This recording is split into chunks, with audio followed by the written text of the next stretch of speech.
We'll talk about the worth of a woman, and I hasten to say it would apply to our gentlemen as well. You know, the worth of a human, but because it's women ministries, I targeting the woman, yeah? Right. Father in heaven, as we engage in this all-important topic, I pray that each woman here would recognize their ongoing value, that their value doesn't diminish, but it appreciates once the value is ascribed by the right power. And may we all be motivated to continue living your purpose for our lives. In Jesus' name. Right, so we are looking at the worth of a woman. I'm going to use a number of different texts, but I want to go with Jeremiah 29, 11 and 12, which is a popular text. It's a favorite. How many of you, it's your favorite text? You know? Because it is so powerful. I know the plans I have for you. It's not your plans, you know. It's the plans I have for you. So are your plans the plans that God has for you? So God knows the plan He has for you. To get that plan, you have to link up with God. So when we talk about the worth of a woman, three main things I want to cover. There's one, I will be covering self-esteem, self-concept, and self-worth, but I'm not ending there. You know, when you hear the worth of a woman, you think it's a session on self-esteem and you're like, I hear that plenty times before. No, it's also the relationship between worth and purpose. I know the plans I have for you. So worth and purpose are intertwined. You can't separate them from each other. And unfortunately, they are separated from each other. So self-esteem so, and plans so. The relationship between worth and purpose. And of course, I have to give you a chance to reflect. You have to reflect because you have to reflect on your own, your individual experiences, because each of you will take this and digest it differently. And that's how it's supposed to be, because each person is made up differently, has different experiences. We are not all the same. We are one in purpose in terms of leading soul to Christ. We are one in doctrines, but how we express it would be different because God made all of us unique.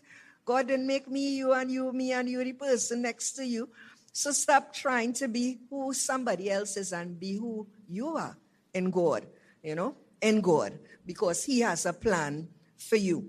So let's look at self-esteem and self-concept, and it's something that people tend to mix up. That's why I wrote it out, so that you could take note of it. It's very simple, but very misunderstood. There is a difference between self-concept, self-esteem, and self-worth. Self-concept is the concept you have of yourself. I've said all of that to say, don't make apologies for who you are. How you perceive yourself will determine the esteem you place on yourself. So your self-esteem is the value. It comes in terms of you place on your concept. Everyone is clear with that? So the concept is how you see yourself. I see myself, so let's look at a positive self-concept. I see myself as internally motivated, driven, with purpose, and I can accomplish anything I set my mind to. My self-concept would be high. That's my self-concept. So the esteem I place on myself, my self-esteem would be high based on that concept I have of myself. I see myself, well, them bright, them could talk, them have car, them could move around. I never have money. I live in this kind of house. Them have big house and big car. Them always dress in the latest fashion. I had to buy in Rattan. I can start walking around like an apology now. Because when you see the person who represent what you want and what you can't have, you start to shrink within yourself. So the concept you have of who you are is so bad. You have the esteem you have placed on it is low. So your self-esteem low. Your self-esteem low because of the concept you have of yourself. That's why I tell people, stop being hard on yourself. Because when you're hard on yourself, you will drop your self-esteem. Because you're not placing, your concept of yourself is not positive. So your self-esteem is very low. Understand the difference between the two? So you don't use them interchangeably. Concept how you see yourself, your physical qualities. You could be doing good in maths, and I say you are a real maths brain. How you work out that? As far as you're concerned, you wish you could do better in maths. Concept negative, esteem low, right? So self-concept, how you have with yourself, your real self. You are 5'4" and you find that too short. You are 130 pounds and you find that too heavy. You are soft-spoken, but you find your voice too heavy. You understand what I'm saying? Self-concept, how you see yourself. And because of that, your self-esteem is low. What is your self-esteem? How you value yourself. You know, you don't really like yourself. You wish you were somebody else. Can't look at yourself in the mirror. If somebody record you and play you back, it will like how you sung. If they take a pity and send for you, delete that. Value low. Understand what I'm talking about? Value low. Because based on your concept, you don't want to look like that. You don't want to sound like that. You don't want to be like that. So you have no value for yourself. Because how you see yourself, concept is low. So your self-concept, how you see yourself, relates to your appearance, your intelligence, your moral quality, your personality, your possession. And then the self-esteem now becomes the value or the judgment that you apply to your self-concept. Everybody is clear? I went through that slowly because a lot of time people use self-esteem and self-concept interchangeably, and they are so different.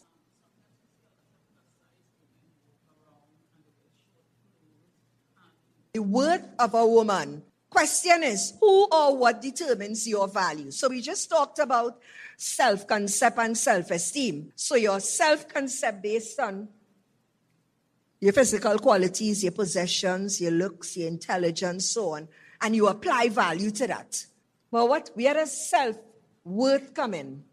Who determines that?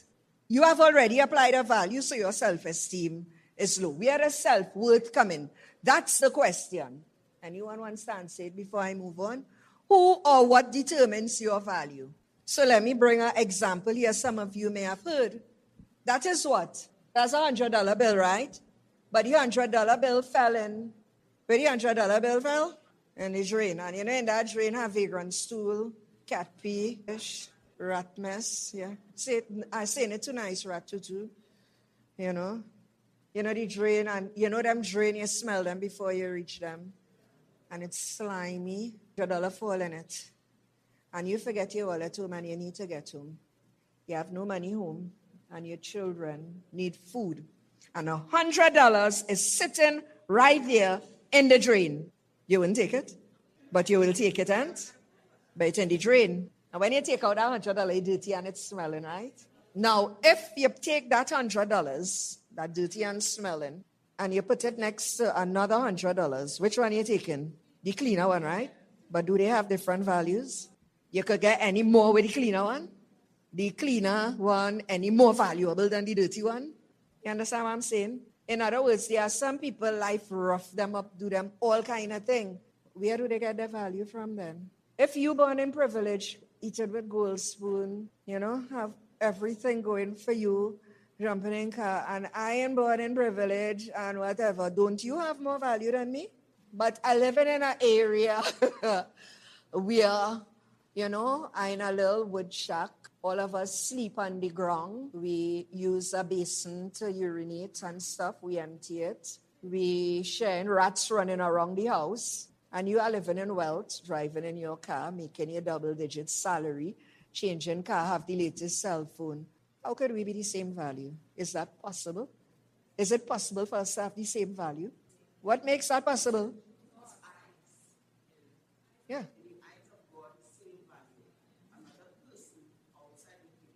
And that's what the problem with most persons. They allow humans to ascribe value to them.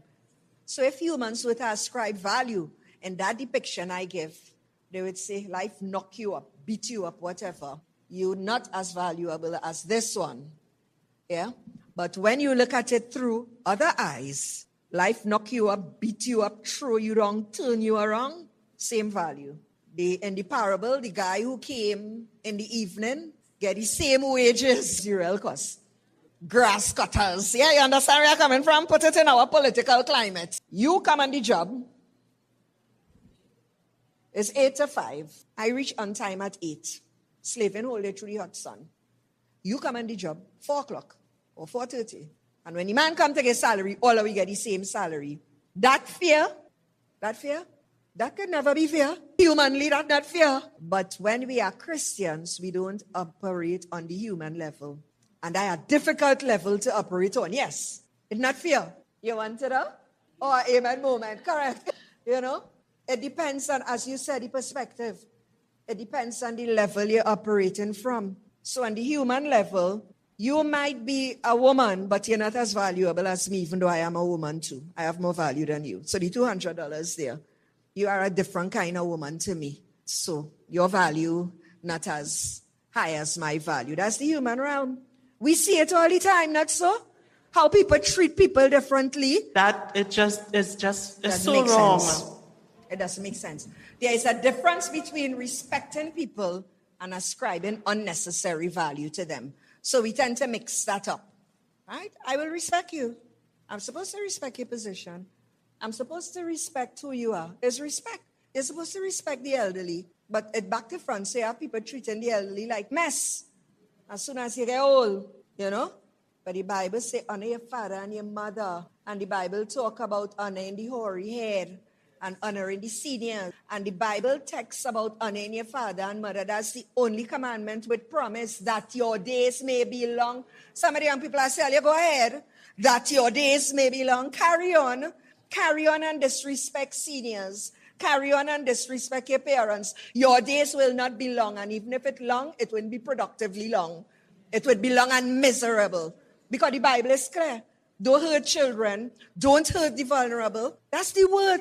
God has placed more worth on vulnerable people than other people. Have you not recognized that in the Bible?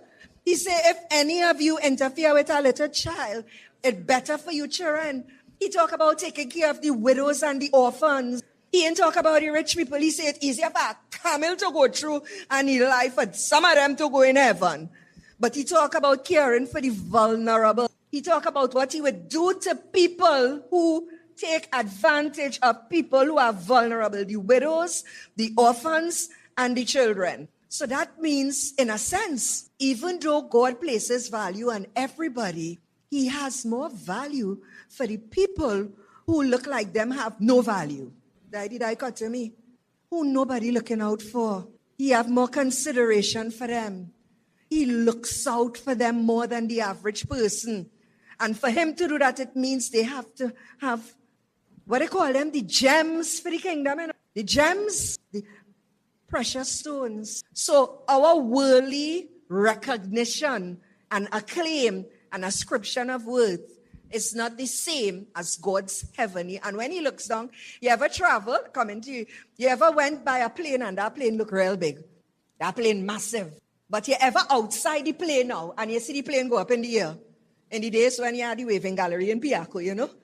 Everybody dress up like they're going ready to go to Piaco, you know? So people coming in their frills and things. And you're walking on. And the plane looking big. And then when you watch the plane, what happens to it? And it becomes, when you up in a plane and you look down, how does the earth look? Anybody looking bigger, taller, stronger, wiser? So how does God see us when he look down? All equal at the foot of the cross. All equal, yes. I just wanted to share a testimony that is so relative to what we're discussing. There's this lady that she sits on a chair, a plastic chair like one of these with an umbrella in the hot sun all day outside my house. I don't know if she's homeless, but she is mentally not today. I don't know what label we want to put, right? So anytime I see her, once I have food, I will go out and give her something to eat. Before the last time I gave her food, it was Christmas, like just before, the week before Christmas last year, right? When I went to her, I said, would you like something to eat and drink? She said yes. She speaks the Queen's English. That's the first thing I noticed. This woman, she actually sounded like she lived in England for a little while. So I gave her the food. She asked me for pepper. I told her I don't have pepper. I gave her the food. I saw her a couple of weeks ago. Same thing. I went to her, would you like some food? She agreed. When I came back out to the food, this is the kicker here. When I came back out to the food, I gave her the food. She said, "Oh, I forgot to ask for the pepper." I said, "Well, I don't have pepper." "Oh, yes, but you said you cook with pepper." Because I told her the last time, that since Christmas, I told her I cook with a little bit of cayenne. 2026, after this woman, remember, I told her that I cook with cayenne. And when I walked away, and I said, this woman, just based on her accent, and she's having a full conversation by herself out there and so on. But what the Holy Spirit said to me in that moment is, this is my child. When you see my child, you feed my child. So the Lord gave me the concept that, just like you said, sister, like that bill in the drain, life really does hit some of us real hard. I really wanted to have a conversation and hope that she was lucid enough to find out where she was from. That day I couldn't, but I really want to get to know her because I'm intrigued. Because people will live in regular lives and sometimes one little thing happen and people just changes. They go and yes. go. Yep. And we judge them in the moment. That's what I'm saying. But the Lord, on the way back in the yard, the Lord said, that's my girl child. Make sure when you see her, sort my daughter out. So once I see her, anything I would, but just to resonate with what you're saying, people, they have worth, they have value, they had lives, but life just hit. Hit them rough, yep. And it's amazing, some people saying, look at life. 2026 rougher than 2025, how it's shaping out to be in terms of sudden deaths and so on. I don't know if any of you are experiencing that. But I've been saying, when you look at generation is leaving us, and I've been telling people the Bible is clear, the memory of, we look at the text, the living know that they shall die, but the dead know not anything, and we end right here, right? But the text go on to say the memory of them is forgotten. You know what that text says? This dovetails straight back to the word of a woman. You know what that text is saying? When you go from here, nobody remembers you. You only live in the minds of the people you touch. Outside of that, you never pass here. Have you walked through your community or other places and you see a certain place raised, but when I mean raised in terms of cut down to the ground, and one of the biggest houses in the community used to be there with one of the biggest families, and they're just wiped out. And people pass by and all they see is ground. Nobody never lived there. Nobody never passed there. That's how transient life is. That's why our worth is wrapped up in God. That's why the only thing that outlives us is our character. I shall pass this way, but once, my father always said, if there be anything that I can do, let me do it now. I shall never pass this way again. Not live again, pass this way. And count that day lost in which you have not done something for someone else. Because the worth, once you live life with purpose and worth, you impact others, as I'm coming to the other slides. Because every single human being has value. You are seeing them in a moment. That's very good. She could have been, well, if you hear her story, you might be like, look at that. You don't know if all her family died out. You don't know if something fell all of them. You don't know if she was living a life of privilege somewhere. But this is what it is, and nobody cares. All they see is a crazy woman talking to herself under an umbrella. But that crazy woman has value, has a life, and if she could only tell you, you would stand up straight and say, how come? Because when you have power and authority and it goes to your head, you forget who really giving you the value. And who really giving you the value could deal with you in one go. Because we are just humans, we are just transient. So the $100 has value, regardless of what life dictates. Similarly, your self-worth has nothing really, and this is what we would have discussed, just put in words there. Your worth has nothing to do with who you are, but whose you are. That's the only worth we have. Outside of that, we are worth nothing. That's why people looking for likes and followers and views and hits, because that make them feel valuable. But your worth has nothing to do with who you are, but whose you are. Your worth is not dependent on how others perceive you. And that's why people have low self-esteem, because they place low concept on certain things, because the world places value on a certain look, a certain accomplishment, a certain salary range. And once you don't have that, your concept of yourself is diminished and your esteem is diminished because you are living the narrative of the world and not the narrative of God. Don't live the narrative of the world. Your worth is not dependent on how others perceive you. Your value is ascribed by God. And that's why the $100 is still $100. You can't pick it up and say, this $100 ain't worth nothing. You are not the central bank. And similarly, you can't watch somebody and say, them ain't worth nothing. You are not God. The value is ascribed by God, by the blood of Christ. And it's the same way the $100 value is ascribed by central bank and not by you. And you would take that same $100 and get the same value for your money as you would get with a clean one. The foundation of your worth is really who you are in Christ. Christ, now, we come into the gifts. Christ has endowed you with gifts. So what you need to do is to find your purpose and identify your gifts. Because Christ loves you so much, he gave you a gift. That's why they say to every man, we tend to use that for faith as an abstract. To every man is given a measure of faith. That measure of faith is really the talent or the gift that God has given you to live in his purpose, That's what that text really means. So living in faith is also living in purpose. Living in God's purpose for your life. Living in faith is not living and saying, well, I live by faith and not by sight and whatever God do. Yes, but living in faith involves walking in purpose. Which purpose? God's purpose for your life. How do you know about it? As identified in the word. Because faith comes by hearing, hearing comes by the word. The word was made flesh and dwelt among us. So a life lived in faith is a life lived according to the word. And the word is the personification of God. So living a life of faith is living a life by what is written in the word. And the word talks about gifts. And the word talks about being encouragers and building each other up. Finding your purpose, identifying your gifts. Therefore, to appreciate your worth, sometimes you need to find your purpose. So a number of people who don't appreciate their worth is because they haven't found their purpose. And you have to find your purpose in Christ. Outside of Christ, as I said, you would be going by the measurement of the world. And we know what the measurement of the world is. Based on the measurement of the world, we are worth nothing. Because everything they spend, now more than ever, you have to live by faith. You know that, right? Appreciate your worth. So let's look at this exercise. Designed or random. Can you use any of these gadgets incorrectly? How can you use the Bible incorrectly? Taking it out of context, reading it backward, cutting the Bible. You ever see somebody, because remember, faith is experience, Some people cut the Bible, they open it on a text and wish evil on you, right?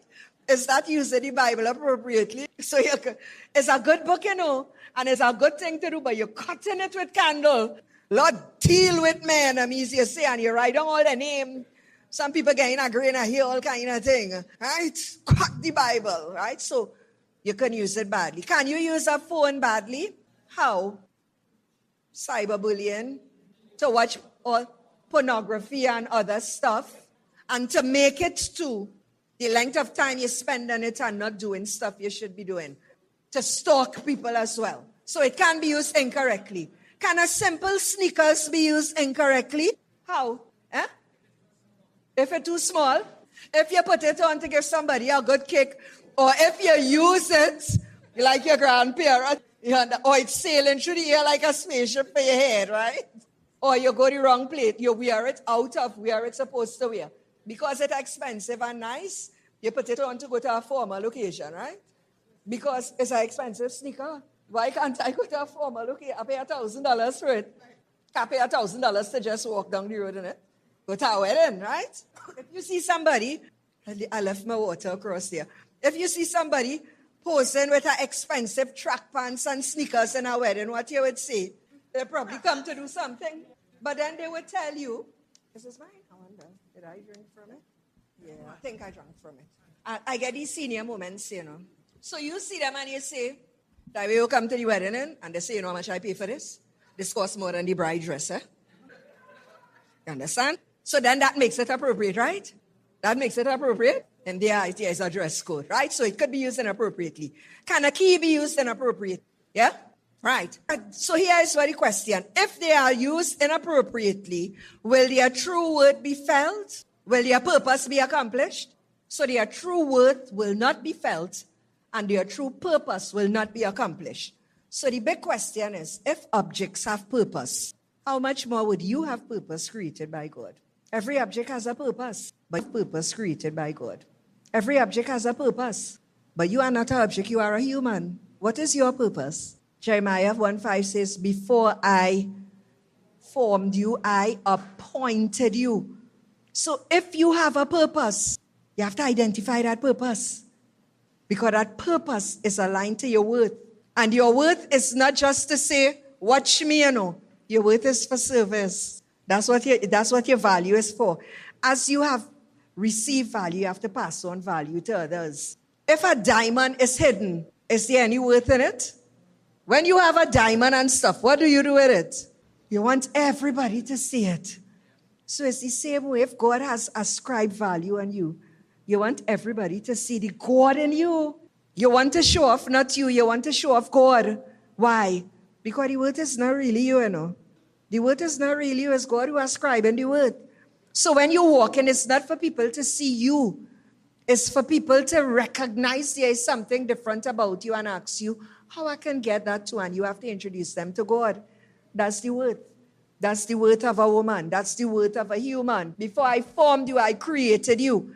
So God has given each person a natural gift, a natural endowment, abilities, a particular skill. We can look at the parable of the talent, but more specifically, I want us to look at gifts. Do any of you have any of these gifts? Romans 12, encouragement, giving, leadership, mercy, prophecy, service, teaching.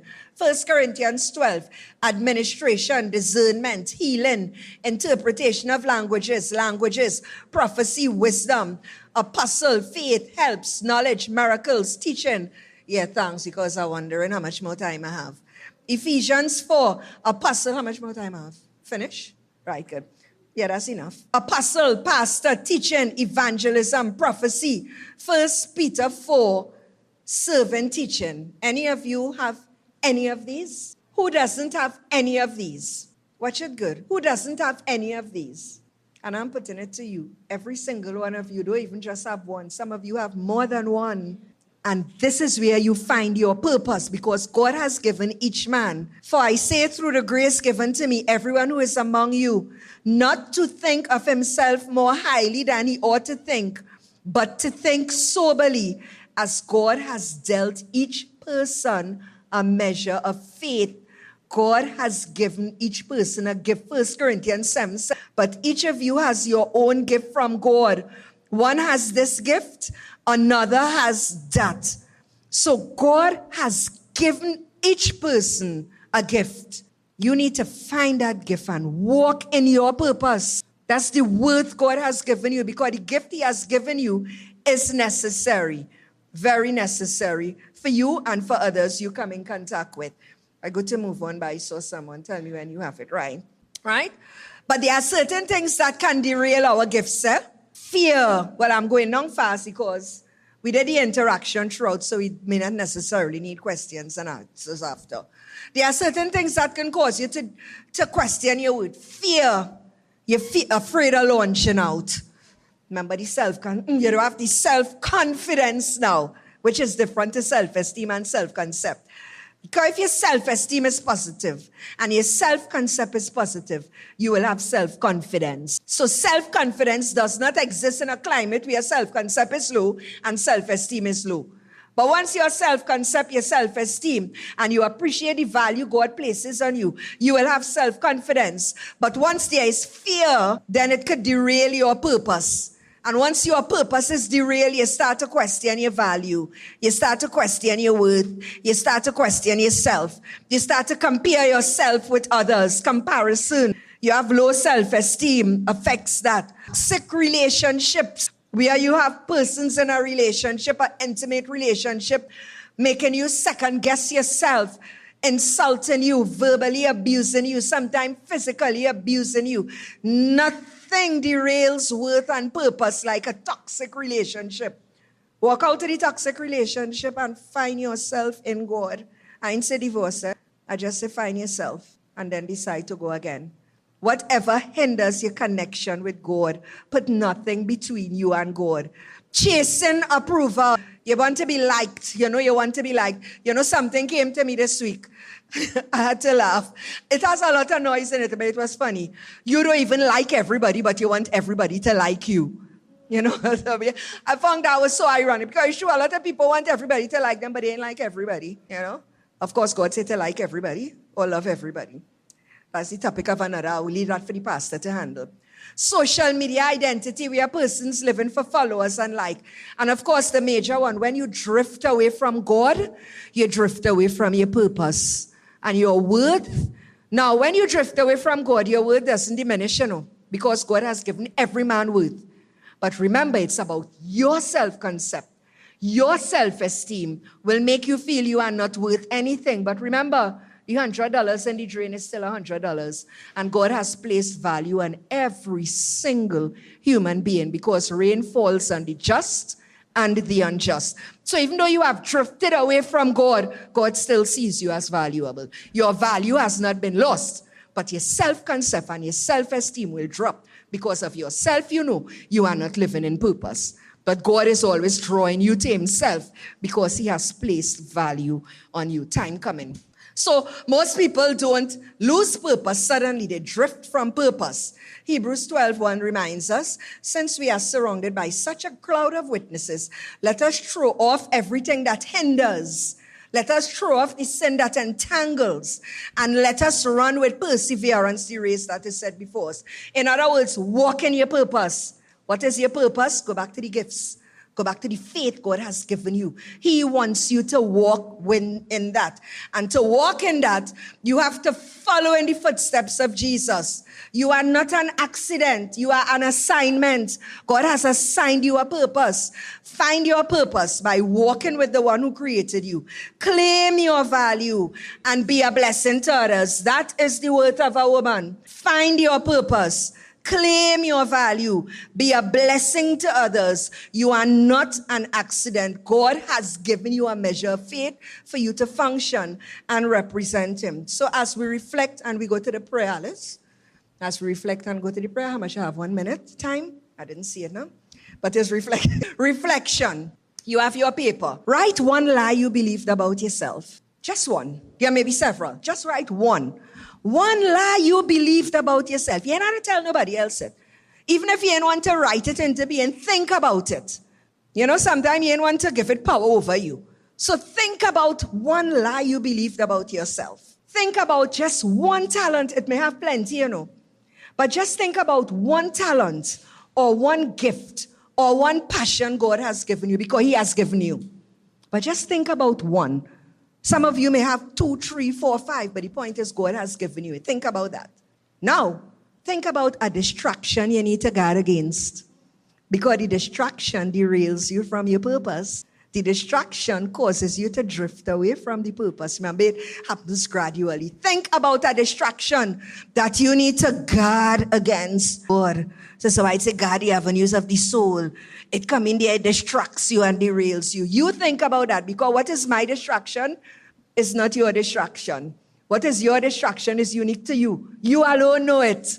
Think about that distraction. And then think about how you may be a blessing to others.